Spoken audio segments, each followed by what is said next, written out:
오늘은 이제 수업으로는 진짜로는 첫 시간이죠.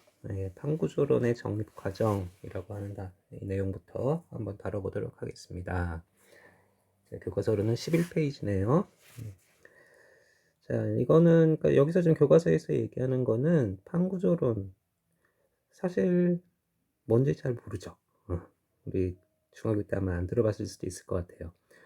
어떤 이런 새로운 이론이 어떤 역사적 배경, 어떤 역사적 과정을 거쳐서 어떤 학자들의 연구를 통해서 정립이 되었나, 그 과정을 배워보는 건데, 근데 내 생각에는 판구조론이 뭔지 좀 알아야 목적지를 알고 출발을 해보자라는 거죠. 목적지도 모르는데 그 역사적 과정 이걸 알아봐야 너무 방향성이 없어서 힘들 것 같아. 그래서 판구조론이 뭔지부터 조금 알아보고 그 다음에 판구조론이 정립되기까지 어떤 학자들이 어떤 연구들을 했나 그 과정을 알아보도록 합시다. 자, 판구조론이 어떤 건지 알기 위해서 그보다 먼저 알아야 되는 거는 지구의 고체 지구의 층상 구조를 알아야 돼요. 지구의 층상 구조. 그건 무슨 소리냐면은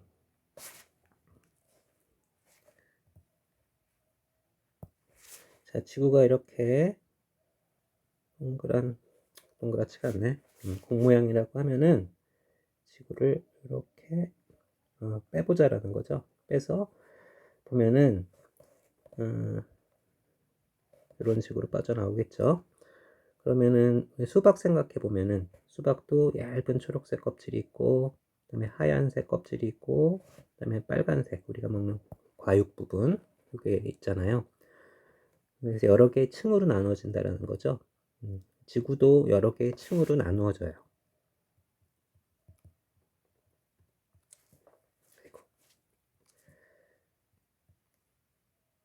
여러 개의 층으로 나누어져요. 그래서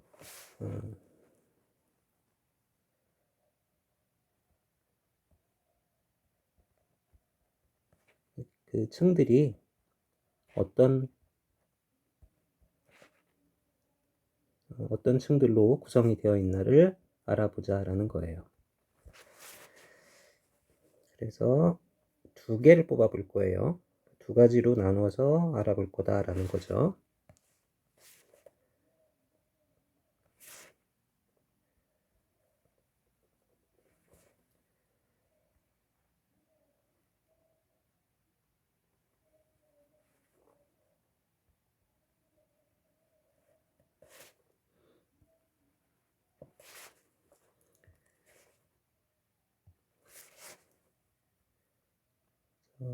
여기는 바다,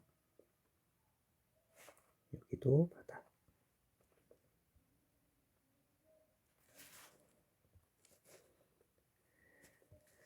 그래서 왼쪽은 이 지구를 구성하는 물질의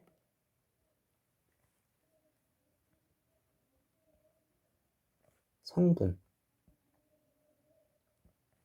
혹은 뭐 밀도, 그거에 따라서 층을 나눌 거고요. 오른쪽은 물리적 성질.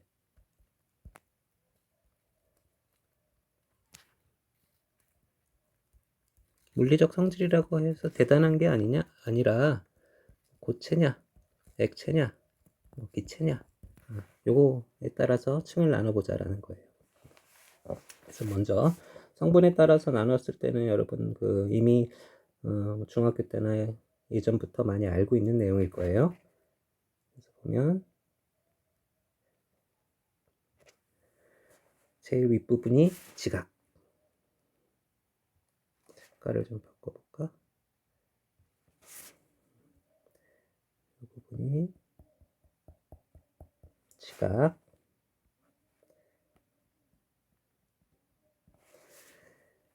그 다음 부분이 멘틀. 그 다음이 핵. 이렇게 크게 보면은 세 가지로 나누어진다라고 볼 수가 있어요. 근데 이 지각은 다시 두 가지로 나누어집니다. 어떻게 나누어지냐면 대륙 지각하고 해양 지각으로 나누어져요.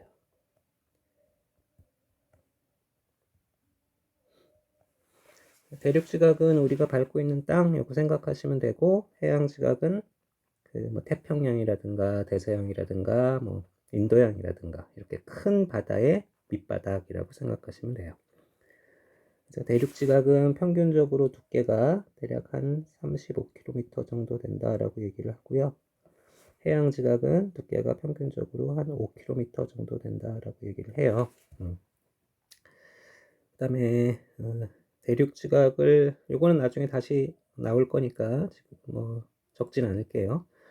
대륙 지각을 구성하는 대표 암석은 화강암이라고 하는 돌이라고 생각하시면 되고, 해양 지각을 구성하는 대표 암석은 현무암이라는 돌이라고 생각하시면 돼요.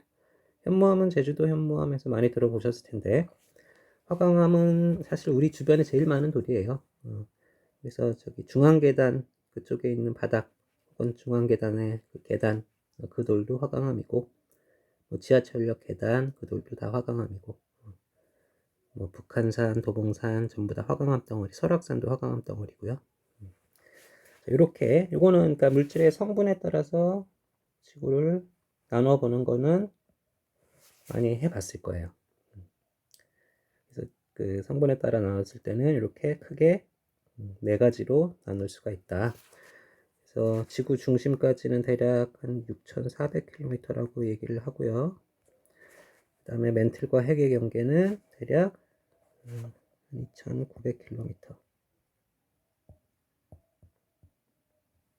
이렇게 얘기를 하죠. 자, 근데 이제 지구를 얘가 말랑말랑하냐 딱딱하냐 요거를 가지고 다시 나눠 봤을 때는 어떻게 달라지냐면, 자, 여기가 지각이잖아요. 성분으로 쳤을 때 그 밑에 멘틀 일부분까지 이거 비율은 안 맞아요. 그래서 평균적으로 한 100km까지 여기를 뭐라고 부르냐면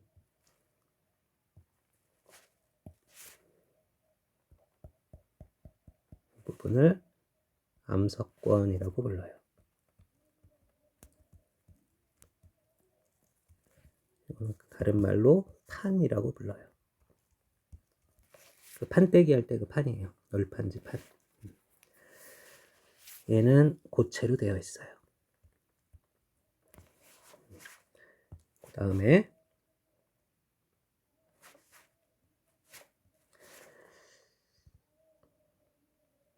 어떤 책에서는 350km 깊이까지, 또 어떤 책에서는 400km 깊이까지 이 부분을 뭐라고 부르냐면은 연약권이라고 불러요.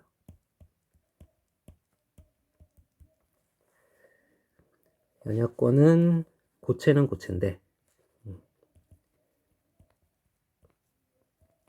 유동성이 있는 고체라고 얘기를 해요.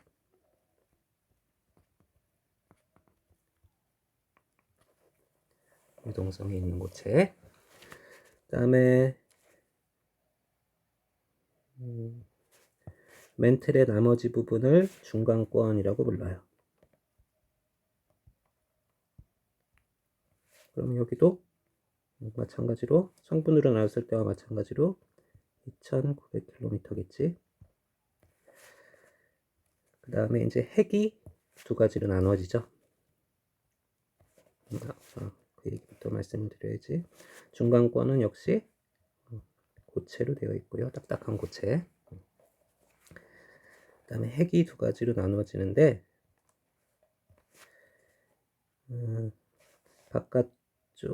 바깥쪽에 있는 핵을 외핵이라고 하고 안쪽에 있는 핵을 내핵이라고 불러요. 외핵은 액체로 되어 있다고 하고 내핵은 다시 또 고체로 되어 있다고 하죠. 외핵과 내핵의 경계는 한 5,100km 평균적으로 그렇게 얘기를 해요. 그래서 판구조론이라는 건 뭐냐면 요 연약권 부분에서 대류가 일어나면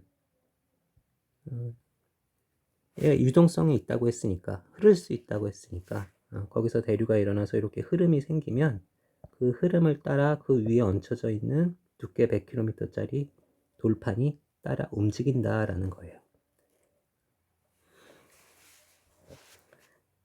그게 판구조론이 되는 거예요. 자, 그러면 요거는 조금 기억을 하시면 지금 오늘 배울 거는 판구조론의 역사 부분인데 그거 끝나면 진짜 판구조론이 어떻게 구성이 되어 있나에 대해서 다시 배울 거거든요. 그래서 요 지금 화면에 그려드린 내용은 필요하면은 나중에 수업 중에도 다시 한번 그려드리겠지만 기억을 하고 계시는 게 좋을 것 같아요. 특히나 암석권, 연약권 이 부분은 중요하니까. 일단 조금 보충 설명을 하면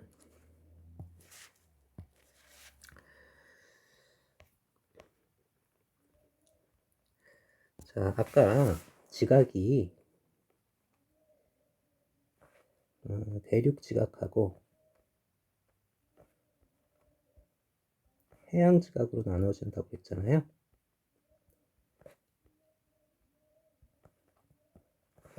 자, 근데 암석권이라고 하는 거는 다시 말해서 판은 지각하고 멘틀의 일부가 합쳐진 거죠.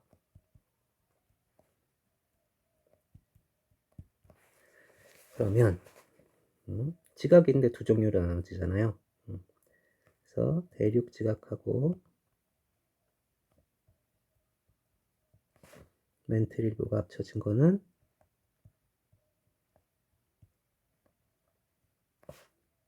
대륙판이라고 부르고, 해양 지각하고 멘틀 일부가 합쳐진 거는 해양판이라고 불러요. 이것도 좀 기억해 주시고,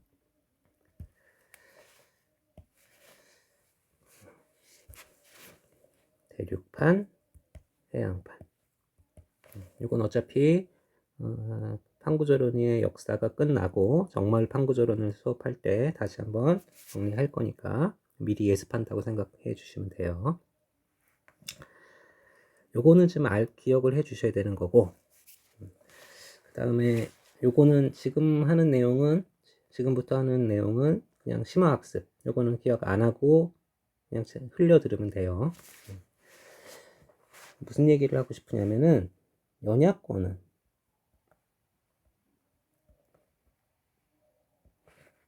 왜 유동성을 가질 수 있나?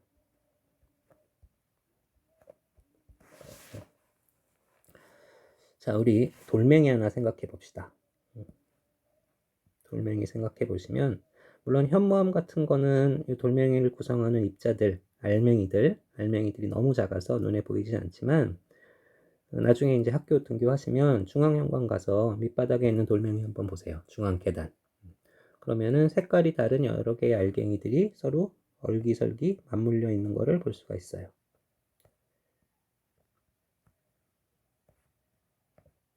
이렇게. 이런 것들 이제 한 알갱이를 다 그 광물이라고 부르는데, 그건 뭐 거기까지는 필요 없고. 이렇게 근데 고체 상태에서 딱딱하게 서로 딱딱 맞물려 있고 딱 붙어 있으니까 얘네들은 여기다 힘을 준다고 해도 움직일 수가 없죠. 근데 얘가 지표면에 있는 게 아니라 땅 속으로 들어간단 말이죠. 여기가 지표라고 하고, 그래서 땅 속으로 이렇게 해서 깊이가 깊어지면 두 가지 요소를 생각을 해야 돼.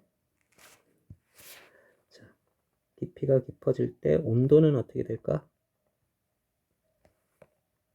땅속에는 마그마도 있고 막 그러니까 여러분 뭐 영화 같은 거 봐도 땅속에 막 그 핵 같은 거 부글부글 끓고 그렇잖아요. 그래서 온도가 높아지죠, 점점. 그 다음에 우리 물리에서 가장 기본이 되는 뭐 두 가지 요소 중에 하나, 땅속으로 들어가면 압력은 어떻게 될까요?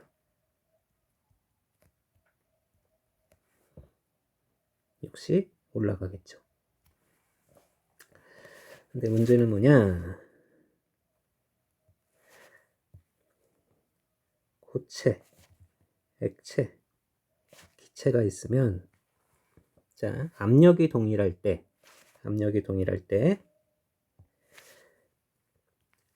온도가 올라가면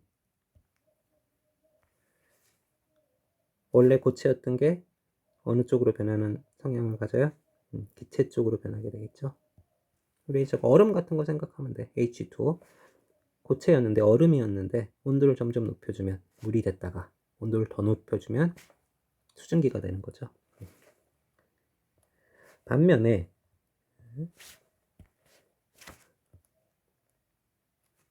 살표를 해줘야지.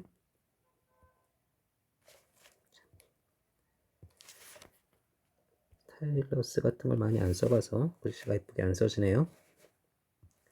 반면에 압력이 높아지면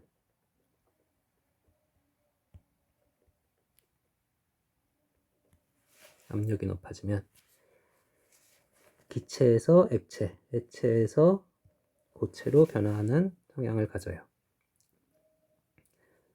그래서 온도가 아무리 높아도 물이 액체에서 기체로 변하는 게 100도잖아요. 100도일 때 액체에서 기체로 변하잖아요. 100도가 넘어가면. 근데 그거는 압력이 우리가 일상적으로 생활하는 기압 조건, 1기압일 때 100도를 기준으로 액체에서 기체로 이제 변하는 거고, 압력이 무지하게 높으면은 100도가 넘고 200도, 300도가 돼도 물 상태, 액체 상태를 유지하게 되기도 해요. 그러니까 온도가 일정한 상태에서 압력이 점점 높아지면은 기체였던 게 액체가 되려고 그러고 액체였던 게 고체로 변한단 말이죠. 자, 근데 연약권이 분포하는 100에서 350km, 또 뭐 어떤 책에서는 400km라고 얘기한다고 그랬죠. 이 조건에서는 뭐 그 전에 얘기부터 해봅시다. 땅속으로 들어가면 온도도 높아지고 압력도 높아질 거란 말이야. 그럼 온도가 더 세게 작용을 하면은 얘가 녹을 거야. 그러면 뭐가 돼버리는 거예요? 액체가 돼버리는 거죠. 그런 영역이 어디가 있어요? 그쵸, 외핵이 그런 영역이죠. 외핵이. 근데 땅속으로 들어가면서 압력이 더 세게 작용하면 그때는 고체가 되는 거죠. 그런 영역은 중간권하고 내핵이 그렇겠죠. 중간권과 내핵. 근데 이제 연약권은 어떠냐? 이게 좀 애매해요. 온도도 아니고 압력도 아니고 좀 둘 다 애매하게 작용을 하는 거야. 그래서 어떻게 되냐면 이 알갱이들이 전부 다 녹아버리는 게 아니라 알갱이들의 겉부분만 녹아요. 겉부분만. 뭔가 녹으려고 그러면 내부에서부터 녹아 나오는 게 아니라 겉에서부터 녹아 들어가잖아요. 그래서 겉부분만 녹아. 그러니까 지금 노란색으로 표시한 부분은 액체가 돼버린 거고 이 안에 까만 부분은 아직은 고체인 거죠. 자, 이러면 밖에서 힘을 줬을 때 알갱이와 알갱이 사이는 녹았으니까 모양이 변하고 막 움직일 수가 있단 말이죠.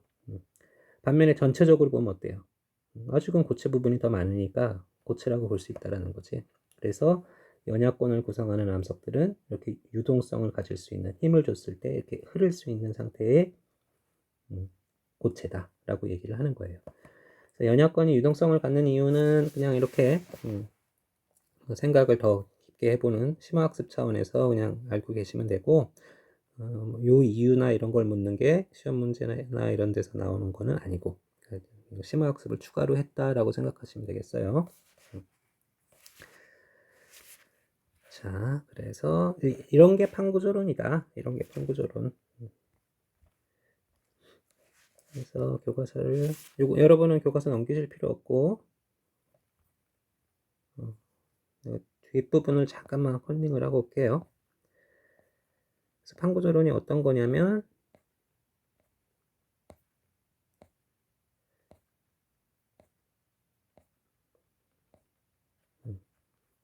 자, 지구가 그 퍼즐처럼 여러 개의 아까 그 암석권 판이라고 했죠. 암석권들이 조각조각 나뉘어서 덮여져 있어요. 그래서 그게 지금 여기에 나와 있는 이런 것들, 이게 하나의 조각판이야. 이 판은 태평양판이라고 부르는 판이고, 그다음에 이 판은, 이 돌판은 나즈카판이라고 부르는 판이고, 그다음에 또 이 돌판은 남아메리카판이라고 부르는 판들이에요. 이 밑에는 뭐가 있어요? 연야권이 있죠. 그래서 연야권이 어떤 대류에 의해서 흐르면 이 판도 같이 따라서 움직이는 거예요. 그래서 그러다 보면 서로 부딪히기도 하고 쪼개지기도 하고 그렇겠지. 그런 것들을 판구조 운동이라고 부르는 거예요.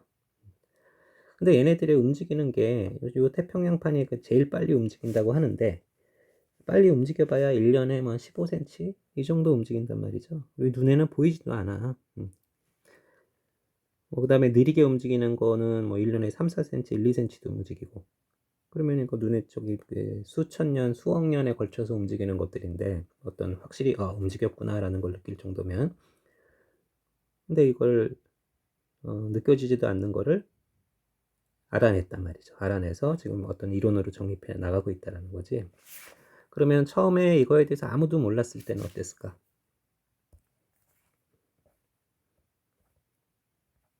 그거를 처음 아이디어를 내고 이거를 밝혀내기까지 과정이 쉽지는 않았겠죠. 그래서 그 아이디어를 내고 밝혀내기까지의 과정을 판구조론의 정립이라는 그 제목으로 이제 알아보자라는 거예요. 판구조론의 정립 과정. 자, 그래서 판구조론에 대해서 제일 의미 있는 어떤 아이디어를 제시한 사람, 최초로 아이디어를 제시한 사람은 교과서에 나와 있는 베게너라는 사람이에요. 알프레드 베게너라는 사람. 이 사람은 원래 독일의 기상학자였어요. 날씨에 대해서 연구하는 사람이었단 말이죠. 근데 이거는 지난 시간에 말씀드렸던 거 지구과학의 여러 분야 중에 분야가 좀 다르잖아요. 판구조론은 고체지구, 지질학에 해당되는 분야인데 이 사람은 유체지구 중에 대기에 대해서 연구하는 사람이었단 말이지. 이 사람이 처음에 아이디어를 낸 거야. 그러면 기존의 지질학자들이 어떻겠어요? 많이 싫어했어요. 자, 그 얘기는 나중에 하고. 자, 이 사람이 북극탐험대였던 걸로 내 기억하는데 북극탐험대의 일원으로 그러니까 북극 날씨 같은 거를 연구하러 갔겠죠. 그래서 북극으로 가게 돼요. 근데 시대 배경 보면은 그때는 북극으로 뭘 타고 갔을까요? 배를 타고 갔어요. 배. 그럼 배라는 거는 그렇게 장거리로 이동을 하면은 몇 달이고 막 걸리고 그런단 말이죠. 그래서 이 사람이 여러분들이 이 사람한테 베게너한테 스마트폰이라도 하나 쥐어줬으면 스마트폰 게임하느라고 정신이 없었을 텐데 그때는 스마트폰도 없었으니까 그 몇 달 동안 뭘 하고 놀았냐면 세계 지도에서 대륙을 잘라서 퍼즐 조각 맞추기처럼 하는 그런 걸 하고 놀았단 말이야. 자, 근데 신기하게도 저는 조각을 맞춰 보니까 어때요? 베게너가 생각했던 판기아의 모습 뭐 이렇게 얘기가 나오는데 조각이 전부 다 맞아 떨어지더라 이거죠. 지금 모양을 잘 보시면 여기가 북아메리카 대륙, 여기가 남아메리카 대륙, 여기가 아프리카, 이만큼이 유라시아. 여기까지가 유라시아, 여기 삼각형은 인도. 이쪽에 아마 오세아니아가 있을 거고 남극도 있겠죠. 이렇게 퍼즐 조각이 딱딱 맞아 떨어지더란 말이지. 그러면은 베게너가 생각했을 때 이게 원래 한 덩어리가 아니었을까? 그래서 그 한 덩어리를 뭐라고 이름 붙여요? 초대륙이라고 이름을 붙인 거야. 초대륙이라고. 그래서 베게너가 이렇게 주장을 하죠. 원래 지구는 이렇게 지구의 이제 대륙들은 서로 한 덩어리였고 나중에 다 떨어져 나간 거다. 자, 이때까지는 아직은 앞에서 말씀드렸던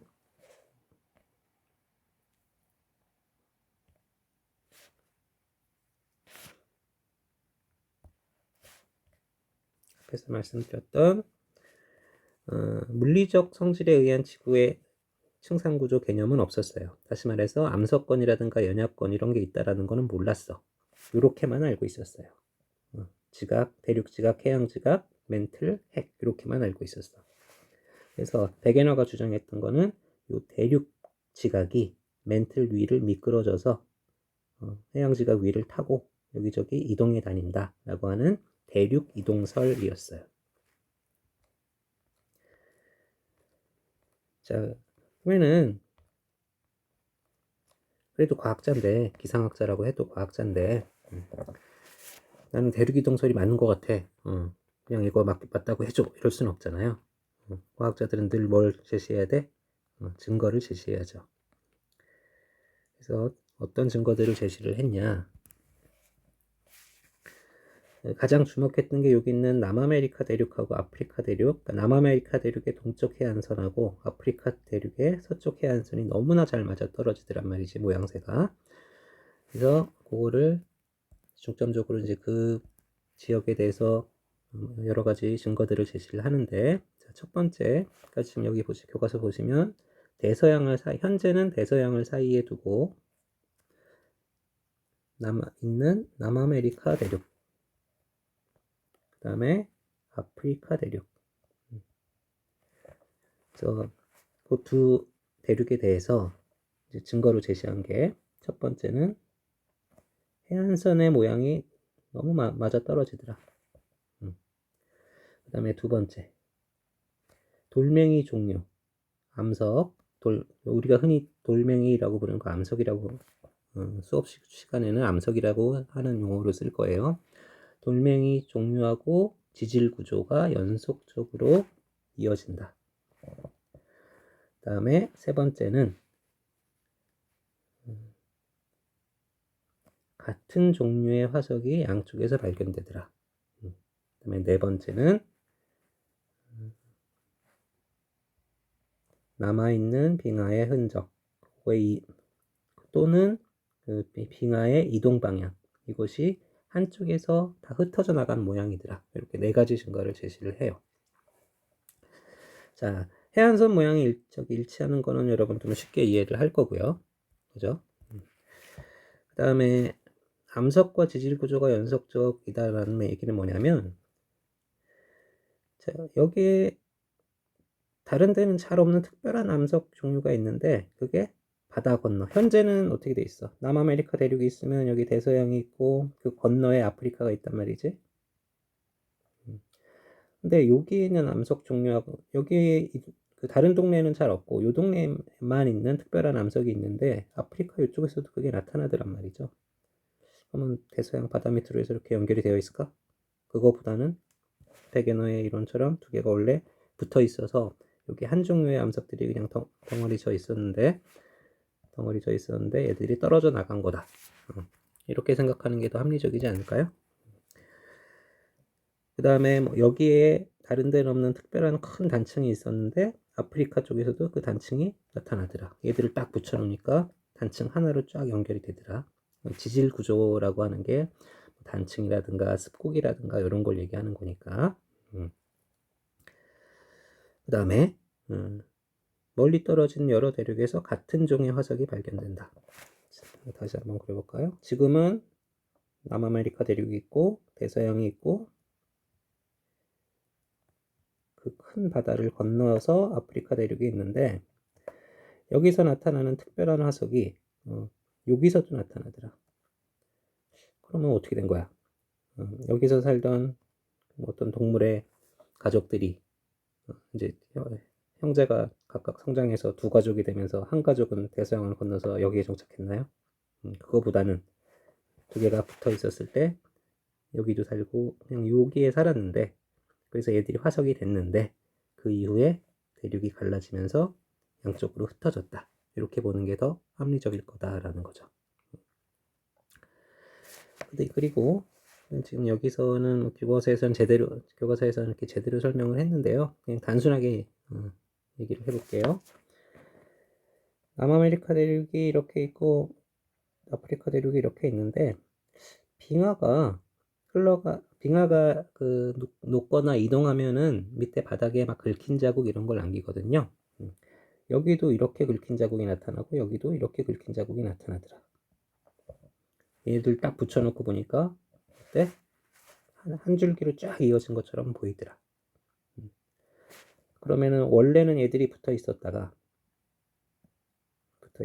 여기 있던 빙하가 쫙 이동을 했는데 그에서 긁힌 흔적을 남겨놓고 흩어진 게 더 합리적으로 생각할 수 있는 거 아니냐. 여기는 아프리카 서쪽 해안 같은 경우에는 빙하가 있을 만한 뭐 딱히 높은 산도 없는데 단순하게 설명하면 그렇다는 거죠. 이렇게 네 가지 증거를 제시하면서 대륙 이동설이 맞다라고 주장을 해요. 자, 하지만 대륙 이동설을 1912년에 발표를 했는데 어떻게 됐대요?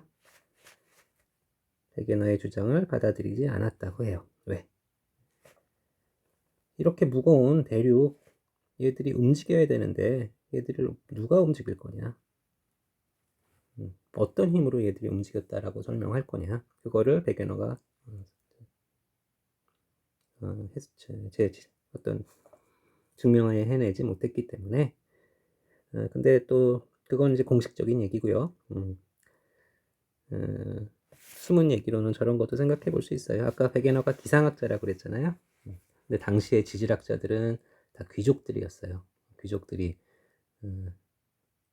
시간이 많으니까 심심풀이로 공부를 하면서 지질학을 발전시켰단 말이지.